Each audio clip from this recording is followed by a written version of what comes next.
Retour de la pause, on poursuit maintenant avec la Côte d'Ivoire et on va s'intéresser donc au poste de vice-président après la démission de celui qui faisait office de vice-président jusqu'au 13 juillet 2020 dernier, Daniel Kablan d'Incan. Eh bien, le poste de vice-président est toujours vacant en Côte d'Ivoire, alors que, selon la Constitution, eh bien, un vice-président est nécessaire pour ce pays.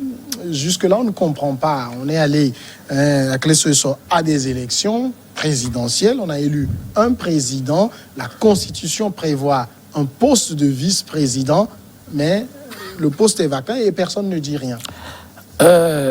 En fait, il faut remonter jusqu'à l'indépendance de la Côte d'Ivoire en 60. Il y avait uniquement le poste de Premier ministre. Et c'est en 80 que, suite à des révisions, qu'on a décidé de créer ce poste. Le même poste est supprimé en 85, pas encore une révision. Donc c'est dans les années 90 qu'ils sont revenus sur ça.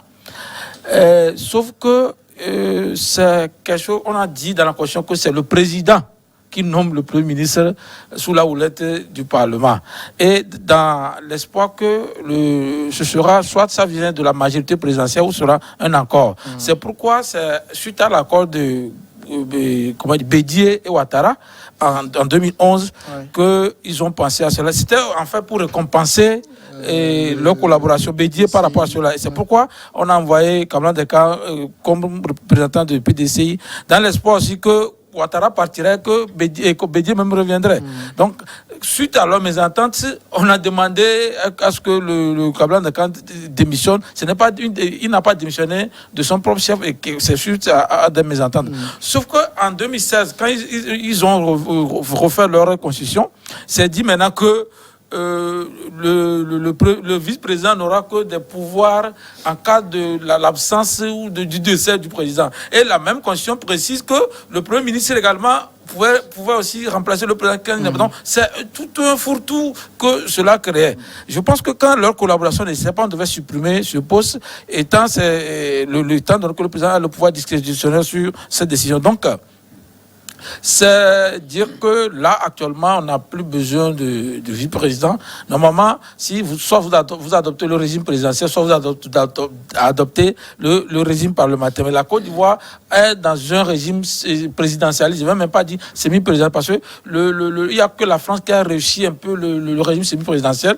Eux, ils sont dans le régime semi-présidentialiste plutôt, qui crée toujours le problème entre ces postes. Normalement, quand il y a un Premier ministre, il ne devait plus avoir un vice-président.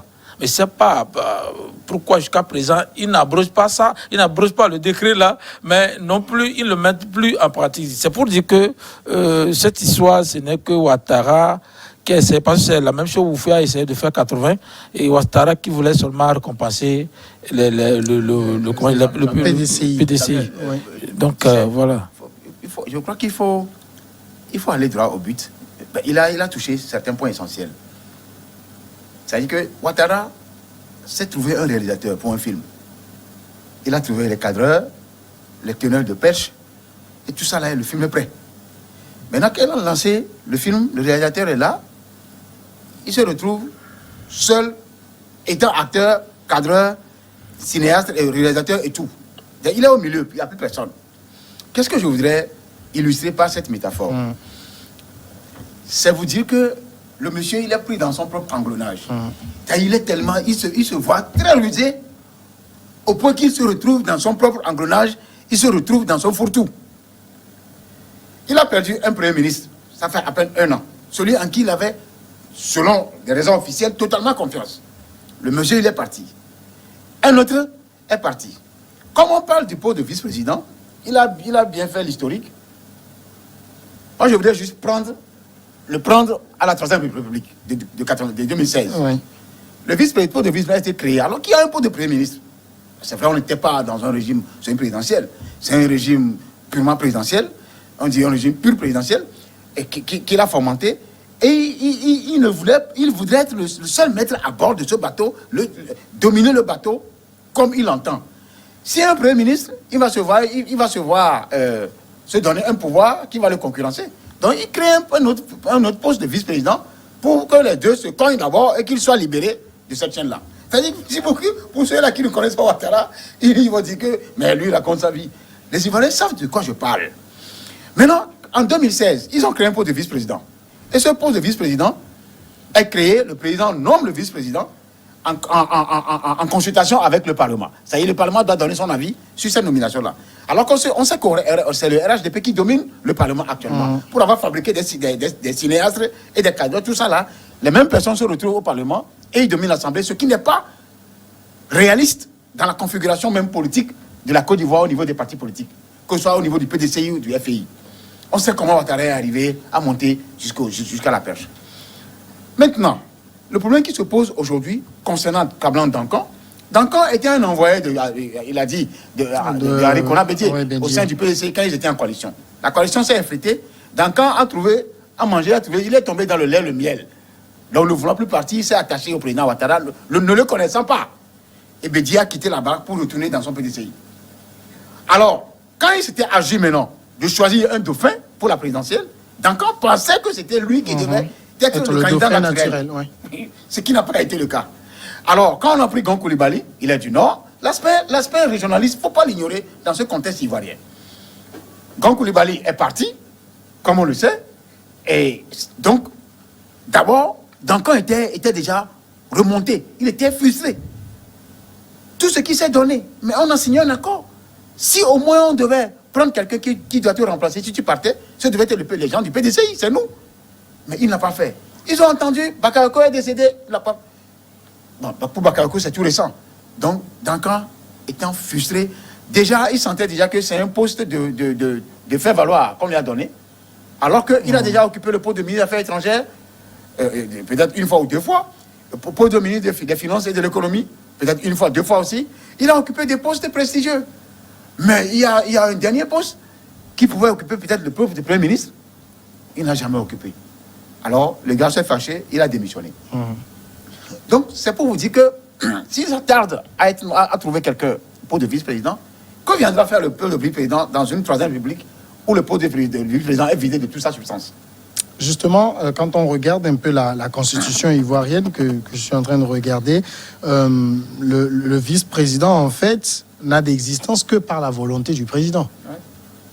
Oui, comme l'a dit mes deux jeunes frères, Ouattara s'est servi de l'accord qui le liait au PDCI pour créer ce poste.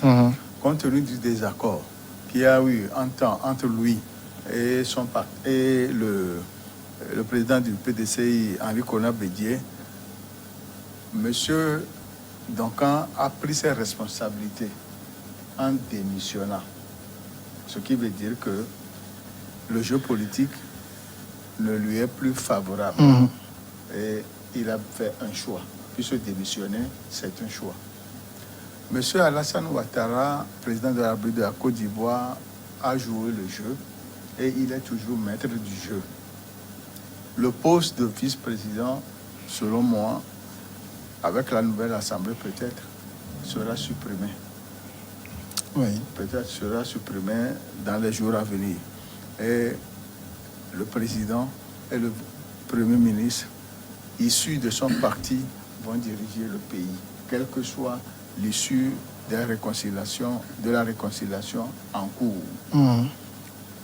Le mariage PDCI RHDP est fini. C'est fini. Le parti du président Alassane Ouattara a tout repris et a le vent en poupe. Ces ennuis vont bientôt commencer. L'article 55 de la Constitution de 2016 en Côte d'Ivoire dit à son alinéa 2, le président de la République choisit un vice-président de la République en accord avec le Parlement. Alors, jusque-là, c'est que c'est, comme je le disais, c'est sa volonté. Ça dit, est-ce qu'on peut, à partir de cet article, dire qu'il est obligé de choisir un vice-président? On a dit peu. Moi, c'est l'article dit, alinéa 1er, le président de la République est élu pour un mandat de 5 ans, suffrage universel direct, il est rééligible qu'une fois. Alinéa 2, il choisit un vice-président de la République en accord avec le Parlement. D'accord. Vu comment la phrase est faite, il avait obligation de le choisir et en accord avec le Parlement.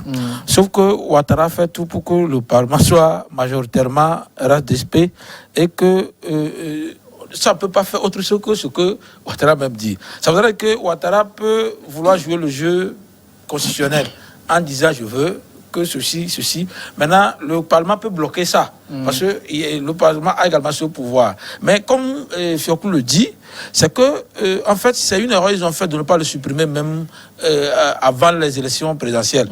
Parce que c'est vidé de toute sa substance. C'est comme si ce n'est que, comment dire, comme on le dit dans nos jargons souvent, que c'est une domestique du président. Parce que quand vous lisez tout ça, tout ce qui suit par après, c'est que si le président ne meurt pas, lui n'est pas. Si le président n'est pas absent, il n'existe pas. Donc, alors que ce n'est pas comme ça le vice-président. Le vice-président dans le régime présidentiel, c'est le vice-président qui remplace, qui est comme premier ministre aussi. Mais vous voyez, même l'État américain qui a vraiment expérimenté le régime présidentiel n'a pas, comment dire, un premier ministre, mais le vice-président. Alors qu'en Côte d'Ivoire, le vice-président est élu aussi dans la Constitution ivoirienne, comme le président. Hein, il est élu comme ça, mais il n'a pas le pouvoir de président. Alors que vous voyez, la Côte d'Ivoire a un vice-président et la Côte d'Ivoire a également un premier ministre. Ça n'a pas de sens. Vous voyez, c'est pourquoi je dis qu'en Afrique, il n'y a que le régime présidentialiste. Le régime présidentiel n'existe pas, le régime semi-présidentiel aussi n'existe pas. Mais ils adoptent quelque chose pour créer problème uniquement. Donc, comme je le dis, c'est juste l'accord là qui a donné cette ouverture à Ouattara de faire ce jeu. Et comme dans leur tête, peut-être que Ouattara aussi allait redevenir vice-président quand Bédié allait être président. Donc c'est ça. Et comme ça n'existe plus, c'est vidé. Sinon, ce n'est que du dilatoire juridique qu'on a essayé de faire là-bas. Tout le monde sait que ça n'a pas son sens actuellement. Et Ouattara était un peu, comment dire, a péché un peu pour ne pas supprimer. Mais je sais que, comme il le dit, dans moins d'un an, ils vont quand même supprimer ça parce que ça va créer un précédent dans la Constitution ivoirienne. Et comme la question est posée, je pense que c'est pour bleuir les gens, pour bluffer les Ivoiriens que Ouattara a mis ça là. Sinon, ça n'a pas son droit de citer. Donc, c'est un poste à supprimer simplement aujourd'hui. Il appartient à celui qui l'a créé de le supprimer. Parce que quand on joue au cinéma, je vous dis que les caméras rattrapent toujours. Parce que le monsieur, il veut diviser pour gagner, cogner des gens pour pouvoir dominer. Quand on dit souvent dominer pour gagner, c'est chez lui que j'ai trouvé ça. On crée un poste de vice-président. Alors qu'on sait déjà qu'il y a un premier ministre. Alors qu'on n'est même pas dans un régime, on serait même dans un régime purement parlementaire, cela ne se produirait même pas. Parce que c'est les députés qui auront le pouvoir de nommer. Et c'est le Parlement qui va gouverner le pays à travers le premier ministre. Nous ne sommes pas dans un régime purement parlementaire, encore moins dans un régime présidentiel. On est dans un régime présidentialiste. Et dans ce cadre-là, c'est le président qui dirige à la verticale. Ça y est, c'est lui qui dit tout. Et surtout que c'est son Parlement qui est, si le Parlement est lui acquis, c'est tout. Maintenant, on crée un vice-président, d'abord pour récompenser, en guise de récompense, une récompense qui passe mal chez certains, notamment chez Danton, et il a démissionné. C'est ça. Donc, Ouattara a toujours été un cinéaste, il a toujours fait du cinéma, mais je vous dis que le cinéma rattrape toujours. Et ça va le rattraper. Je rassure tous ceux qui nous suivent que ça va le rattraper. Dans la vie, il faut savoir faire des choses. Quand il était au FMI et que Fobani l'avait appelé, moi j'étais en 4e, quand Fobani a appelé en 88, 80, nous on était déjà en 6e, 5e, 4e, on suivait de près l'actualité, même étant des adolescents, des enfants. Et après la note de 90, on suivait toujours. Mais quand il est arrivé, son parcours, on le sait. Vous savez, monsieur, que moi j'adulais beaucoup au départ, alors que finalement je me suis rendu compte que je me suis trompé, parce que c'est un monsieur qui ne pense qu'à lui seul, à ses propres intérêts, même pas à celle de sa famille, je n'en sais rien, mais j'ai compris, parce qu'il y a la famille politique et la famille consanguine. Je me dis que le monsieur ne pense qu'à lui. Déjà, il y a 2 morts. Celui-là qu'on a nommé la dernière fois, je parle jure qu'il serait en train de griser sur son fauteuil actuellement. Parce qu'il ne sait même pas ce qui va arriver demain. Mais ça, Fioclo.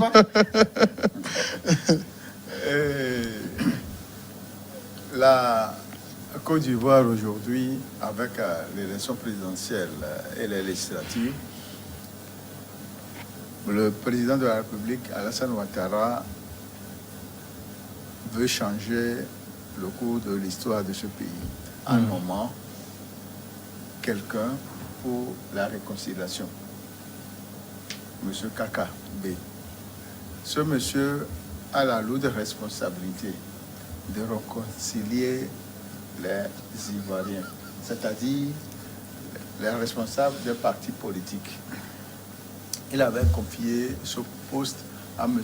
Konabani, qui n'a pas pu faire grand-chose, il a démissionné. Mais je pense qu'il faut une Côte d'Ivoire forte, unifiée, solidaire, pour continuer le développement. Il y a le cas Gbagbo et de Blé qui pèsent aujourd'hui sur la vie politique ivoirienne. Ils sont libérés de la CPJ. Et est-ce qu'il faut nécessairement qu'ils rentrent dans ces conditions? Il y a des préalables à étudier, il y a des choses à faire avant qu'ils ne rentrent. Il avait donné son OK pour leur retour en Côte d'Ivoire. Mais ils ne peuvent pas se lever et rentrer en Côte d'Ivoire sans parler des dispositions judiciaires qui les attendaient. Il faut que une amnistie soit prononcée pour effacer tout ce qui s'est passé de 2003 à 2011. Pour qu'ils sachent que... Parce que quand ils prononcent la grâce, le bulletin est toujours entaché. Or, l'amnistie efface tout et tout. Là, en ce moment, on peut parler de réconciliation en Côte d'Ivoire. De toute façon, le chantier que Ouattara va devoir, en tout cas le chantier auquel il va devoir faire face, il n'a pas forcément besoin d'un vice-président pour le faire. Non, il a un parlement acquis, il peut très bien avancer. Non, en fait, le vice-président, Ouattara avait pensé que le vice-président allait lui mettre les bâtons dans les roues. C'est pourquoi il a dépouillé de tout pouvoir. C'est pourquoi Kabila Danka n'était pas à l'aise dans ce qu'il a fait. Donc, ça ne le crée pas de problème. Comme je le dis, il s'était créé d'une manière fantaisiste. Et vu la configuration de la Côte d'Ivoire actuellement, et rien n'empêche Ouattara de faire ce qu'il veut jusqu'à la fin de son mandat, parce que même les Ivoiriens peuvent graisser les dents par rapport aux législatives et tout ça là, mais RHDP sont toujours majoritaires. Donc, en matière de droit et en matière de la démocratie, quand vous sortez des urnes que quelqu'un a été déclaré vainqueur, c'est lui qui a le pouvoir de faire ce qu'il veut. Étant donné que le peuple même, on dit que le peuple a vendu son droit en élisant quelqu'un, que ce soit frauduleux ou pas. Il y a quelqu'un qui a élu que la Cour constitutionnelle a donné son OK. Donc voilà. Je voudrais juste placer, c'était comme rapidement. Oui. Il a juste placé un mot par rapport à. C'est Kakabé, tu l'as fait. Kakabé, oui. Quand on disait qu'il a été nommé pour réconcilier, aucun descendant de Judas n'a jamais réconcilié que ce soit. Non, il ne faut pas. Il y a une première fois pour tous. Non, première fois pour tous, ça n'a jamais arrivé. Non, quelque chose qui n'est jamais arrivé peut arriver aussi. Ça, c'est mon avis. Ça n'est jamais arrivé. C'est-à-dire que ça peut arriver. Qui n'inspire pas confiance, c'est ça, Kakabé? Parce que les interlocuteurs d'en face ne feront jamais confiance en ce monsieur. Non, s'il veut la réconciliation, vraiment, la marche du pays, tout le monde on aura l'occasion de revenir sur sur éventuellement ce dossier. On va marquer maintenant la pause et on revient pour le dernier sujet.